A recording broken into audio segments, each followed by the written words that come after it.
نن سبا په معاشره کې د ماشومانو د موبایل استعمال خورا ډېر سوی دی او دا یوه ډېره جدي ستونزه ده خو موږ بیخي د پامه غورځولې ده او په دې باره کې مو هیڅ فکر نه دی کړی. मोबाइल जिंदगी खराब कर देखो। ये देखो क्या हाल है बच्चे का मोबाइल से, कितना खतरनाक हाल है। आप इधर देखो, ये देखो, ये पता नहीं अब कौन सी दुनिया में पहुंच गया। چې دا کوم زیانونه لري دا موضوع ډېره مهمه ده. ډېری ماشومان تر هغه وخته پورې ډوډۍ نه خوري تر څو چې یې په موبایل کې کارټون نه وي کتلی. دې ته ورته پیښې کیدای سي په ډېرو کورونو کې وي. دا یوه ډېره عجیبه کیسه ده. یو کوچنی د 5 کلونو کېږي خو بیا هم روانې خبرې نسي کولی. دا په دې خاطر چې د ده مور او پلار ټوله ورځ په کار مصروفه وه. دا ماشوم به ټوله ورځ کارټون کتی.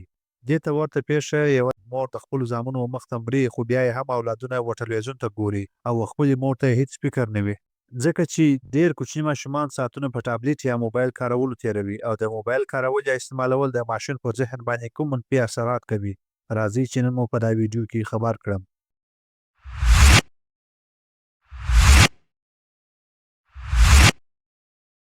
د نوراني و یوټیوب چینل ته ښه راغلاست.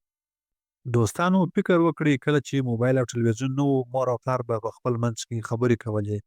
کوچني اولادو به یې خپل د ښوونځي کورني کارونه رسول او نور ماشومان به بیا د لوبو په شان ورسته تیاری کوي. ټول به د یو بل سره ناست او خوشحاله وه. خو اوس په 2025 کال کې هغه کورنۍ ته چې وګورې پلار یې په موبایل کې خبرونه ګوري، مور یې هم په موبایل کې مصروفه وي او اولادونه یې په جلا کوټه کې موبایل ګوري. په دې وروستیو کې یو څېړنه چې د امریکایي طبي ټولنې کې ترسره سوه دوی په دا څېړنه کې موندلي چې د موبایل په استعمالولو سره ماشوم وده نه کوي، سترګې یې کمزوري کیږي او په دماغ یې بد اثر کوي او د کمزورۍ لامل ګرځي.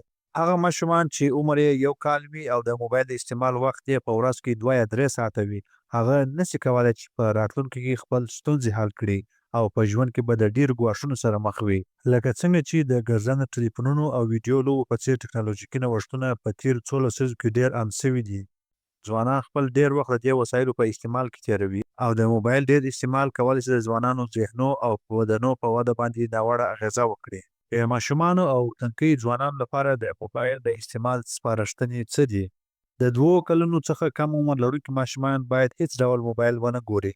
د 2 څخه تر 5 کلونو عمر لرونکي ماشومان باید په ورځ کې له 1 ساعت څخه اضافه موبایل ونه ګوري.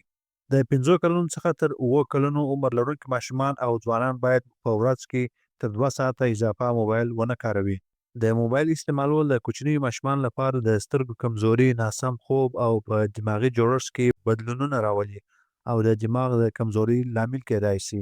که چیرې یو ماشوم ټوله ورځ موبایل ګوري او د باندې نه راوځي د دې سره د ماشوم د سترګو نظر کمزوري کیږي ځکه یو خو دی ټوله ورځ یا شپه په موبایل ته په کتو تېروي نو بل د لمر وړانګې هم نسي لیدلی. د لمر وړانګې د انسان سترګې د کمزوري څخه ژغوري نو په همدې خاطر د ده سترګې کمزوري کیږي. ځکه ماشوم د موبایل د استعمال پر ځای باید له چاپریال څخه زده کړه وکړي لکه لوبې کول، بایسکل چلول او داسې نور.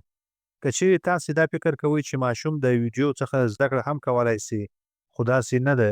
ماشومان له ویډیو به دومره ښه زده کړه نه کوي لکه څنګه چې د ژوندانه له تعاملات څخه کوي. موږ او تاسې به لیدلي وي کله چې موږ د ماشوم مخ ته یو حرکت کوو هغه ماشوم موږ ته په کتو سره هغه ډول حرکت کوي. نو د دې څخه معلومه سوه چې موږ باید خپلو ماشومانو ته وخت ورکړو. ژبه هغه وخت ښه وده کوي کله چې ماشومان له لویانو سره خبرې کوي. زیات تلویزیون لیدل یا د موبایل استعمالول په ماشومانو کې د لوستلو ستونزې زیاتولی سي. یعنې بیا دوی نسي کولی چې په اسانۍ سره یو څه زده کړي. خو لنډه دا چې باید هیڅکله خپلو ماشومانو ته موبایل ور نه کړو او پر ځای یې لوبو او ساتیرۍ ته وهڅوو چې هم به یې بدن وده کوي او هم به یې دماغ سالم وي. یوازې د موبایل د استعمال وخت محدودول کافي نه دي. والدین باید په فعاله توګه ماشومان سره خبرو کولو ته وخت ورکړي، ستونزې یې واوري، لوبو کولو ته یې وهڅوي. هله به دوی خپل مسؤلیت پر ځای کړی وي. خو زموږ په معاشره کې برعکس دی. مور او پلار د خپلو ماشومانو سره خبرې نه کوي، مشکلات او ستونزې یې نه اوري، لوبو ته یې نه هڅوي. د خپل ځان څخه یې د ګوښه کولو لپاره موبایل ورکوي او په دې نه پوهېږي چې دوی د خپل اولادو سره څومره غټ ظلم کوي او راتلونکی یې ور تباه کوي. نو خپل ماشومان مو د موبایل د استعمال څخه منع کړئ چې په راتلونکي کې دې ته ورته ستونزو سره مخامخ نه سي.